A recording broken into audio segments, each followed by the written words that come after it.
आपके हिसाब से पति और पत्नी में ज्यादा कॉम्प्रोमाइज कौन करता है? कॉम्प्रोमाइज और कौन? पत्नी।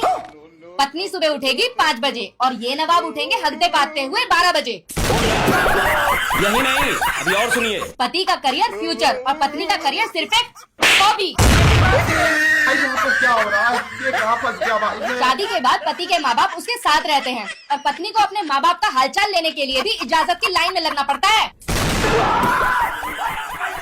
शादी के बाद पति की सारी आदतें वही रहती हैं और पत्नी की सारी आदतें बदलवाई जाती हैं।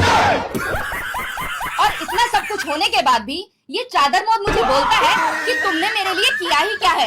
अब इस चर्बी की दुकान को मैं कैसे समझाऊं? इन्हें सड़े हुए कच्छे से निकालकर टिपटॉप हमने बनाया। इनकी कुत्ते जैसी हालत को इज्जतदार हमने बनाया। इन्हें जानवर से इंसान हमने बनाया, वरना किसी जंगल में पत्ते बांधकर झिंगलाला हु कर रहे होते। हम इसका पति है, हमको सिर्फ फांसी का सजा चाहिए।